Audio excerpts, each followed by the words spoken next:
In this video, I'd like to look at an HTML, CSS, and JavaScript example where the user can enter some number inputs to do some depreciation calculation, and just to sort of as a demonstration of a few sort of simple interactions with a web page. The code is found at the URL seen here. Okay, so I'm here in Visual Studio Code. I am going to right click and open with a live server. Gone back to viewing this in Edge. And in this example, the user, these are all number inputs the user is going to enter. There's some piece of equipment that the user is imagining buying. So maybe it was originally 30,000. Then after we sort of use it for a few years, we're going to sell it off for, I don't know, 8,000. And maybe we're going to keep it for 6 years. And then we can calculate the depreciation schedule, sort of what is its value as the years go by. And then if we were to change any of this information, if we say it was starting off at, I don't know, instead of 30,000, 300,000, that clears this schedule. If it goes up to 80,000 as the salvage value, it clears the answer. If we go to 7, this is a numerical input, that also clears. So these all clear the answer. And the separate button clears not only the answer, but also the inputs. So all these, when we change them, clear the answer, but not the input, whereas this is going to clear everything. Okay, so that's what we want to show. Let's have a look. I don't need the Explorer, make a little more room. I have title. I have some body style, my olive green background, my ivory writing. I have the div and the input and the label and the button all with a little bit of a top margin and inline block, style the width and the label, the input of type button, the input of type text. So that's just some styling. Let me collapse the style.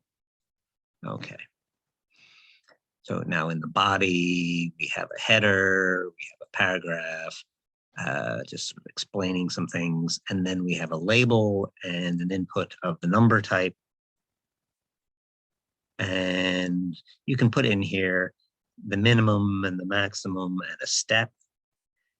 So you recall when I had the lifetime, there was a little sort of up down sort of control, and that's because I had a step. So that allowed that saying step of 1 allowed it to, if I click those up down arrows, to increment or decrement by 1. Okay, so we have a label and we have inputs for the initial value, for the salvage value, for the lifetime. There is a button that says, I switched from my previous examples where I was using an input of the button type. Now I've switched to the other style of button, which is an open button tag and a closed button tag. Just a difference in style.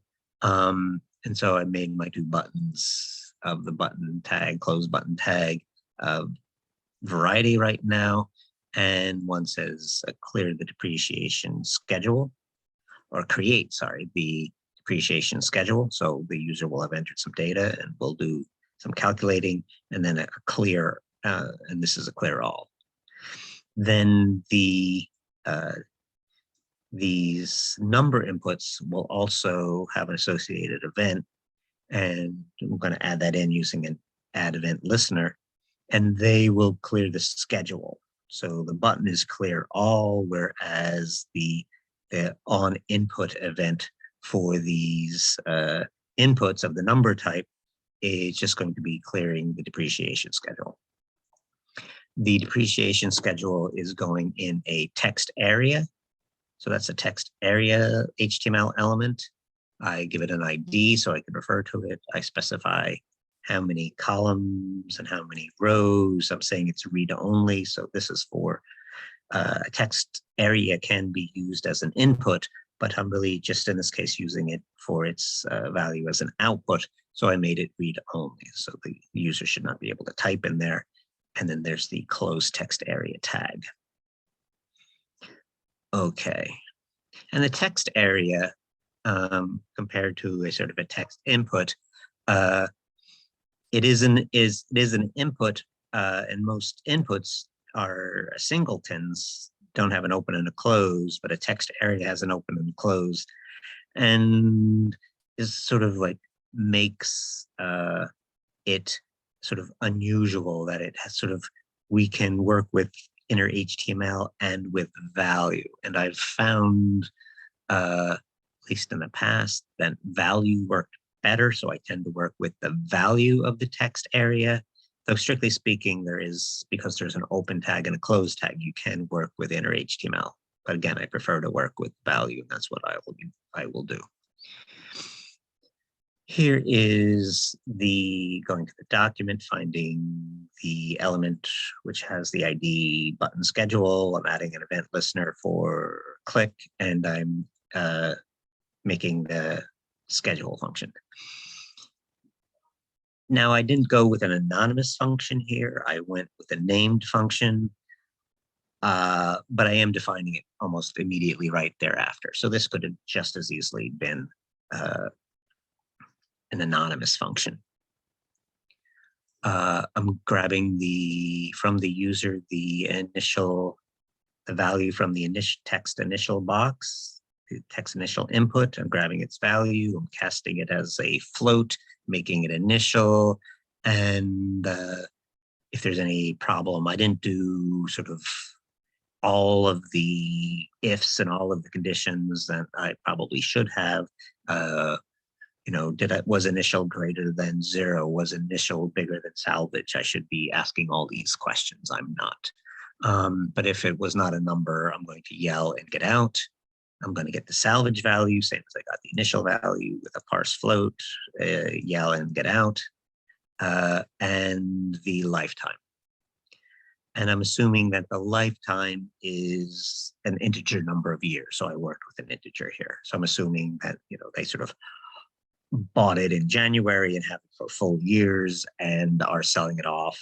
So like if you were in Excel and doing depreciation schedules in Excel, they have fancier things of, what happens if you bought it in July, but I'm not doing that. My purpose is not the calculation, more the interface. Okay, so I get all of the information off the page, and if there's a problem with the information, I get out. But I told you I should have asked more questions, but I didn't. I calculate in straight line depreciation, you take off the same amount every year. So the calculation of how much I'm taking off of the depreciation is done. I'm going to have a loop, and this is going to be done outside the loop because it's the same. So it would be inefficient to put that calculation in the loop. But other types of depreciation, the depreciation changes from year to year, and then you would need to put the depreciation calculation inside the loop in that case. And I want to keep my initial as initial. And this is, again, based on some of the other depreciation calculations where you need to know the initial and distinguish it from the value that something currently has. So I'm going to make another variable called value that is initially equal to initial. So, and I'm using the keyword let to declare, and in this case also initialize these variables. I'm clearing out any previous schedule I might have. I am looping through the years of the lifetime. I'm starting at, this is a sort of old-fashioned loop where I let the counting variable I start at 1 and continue so long as I is less than or equal to the lifetime, and increment the counting variable I by 1, so I++. I am taking the value and subtracting off the depreciation and making it the new value. So that is how I calculate the new value. And here I did sort of an old style concatenation. So I was updating, I was finding the text area for the schedule. And as I said, I tend to work with its value, doing a plus equal, which is an append, adding to what I already have, so that I show a full schedule. Let me show that again. So 60,000, 8,000, let's say 7 years.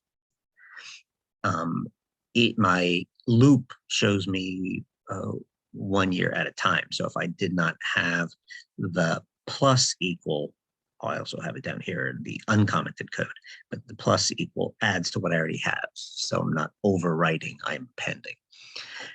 And here I was concatenating. So I'm inside quotes and then a plus, I get the counter I, and then plus, and then back into quotes. So the quoted stuff is exact.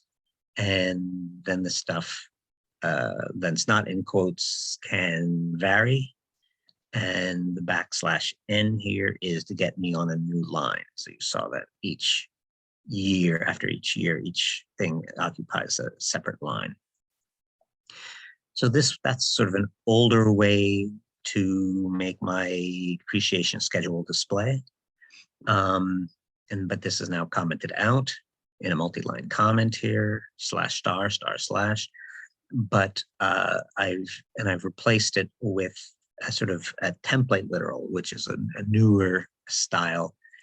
And so I have using a tick, which is sort of on the key that's above the tab on the left sort of top side of your keyboard.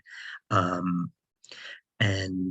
then if you want a variable, something to change within these ticks, then you put the sort of $sign in curly brackets. So here I was coming in and out of quotation marks. Here I'm always within the tick marks, but I can put variables within the tick marks just by designating them with the sort of $sign.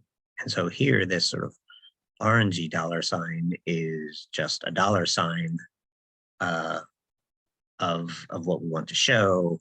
And then the other $sign followed by the curly bracket. That is the sort of announcement that there's going to be a variable. And two fixed means here that I'm going to show 2 decimal places.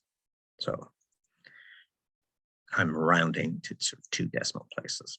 So that was to display the depreciation schedule. Now I have the input events so I had 3 number inputs, and I used here buttons. So because of the style I use for the buttons are not inputs, and the text area is not an input, but these were all inputs. So the text area can work as an input in the sense that the user can type in there. Not now, because I have it set up as read-only, but in general, a user can type in a text area.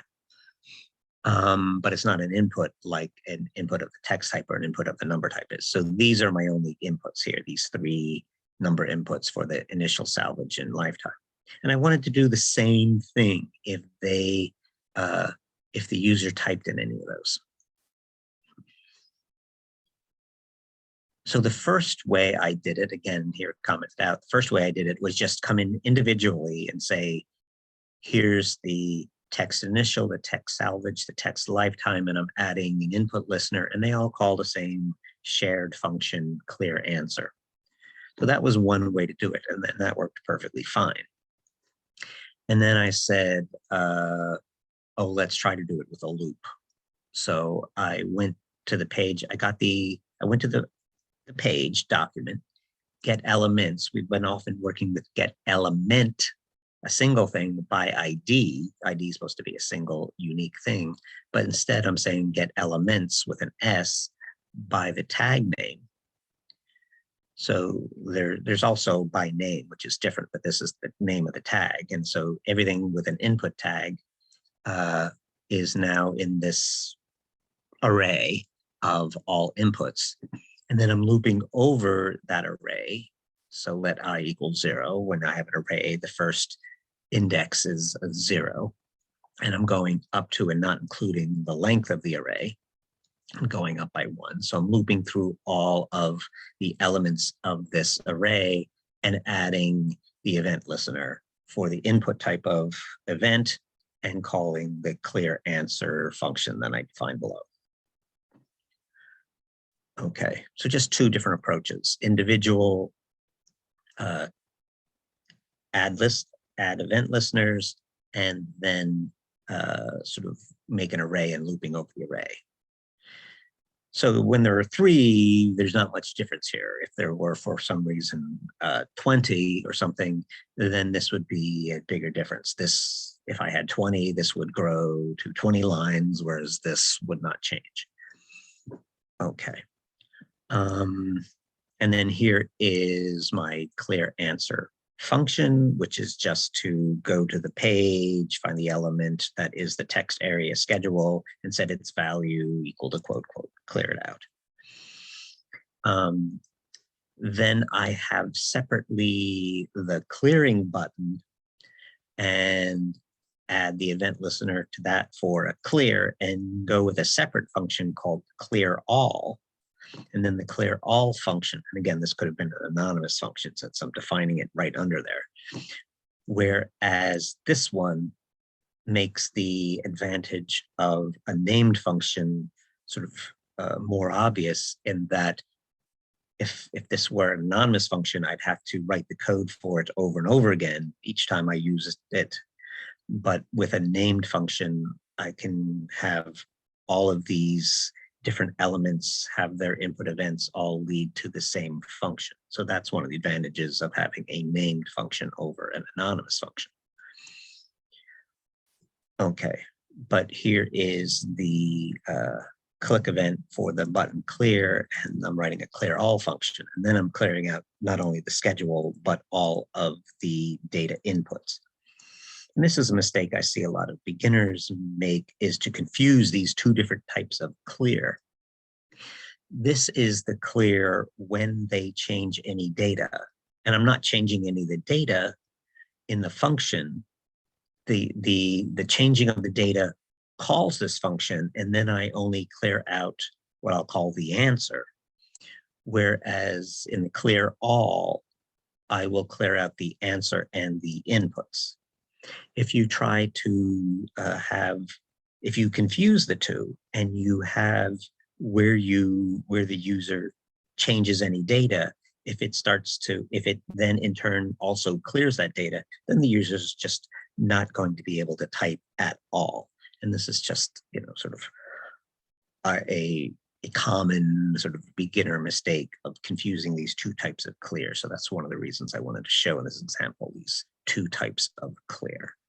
And there I am at the bottom of the script, and the bottom of the body, and the bottom of the HTML. So that is all I wanted to show you. Thanks very much for your attention.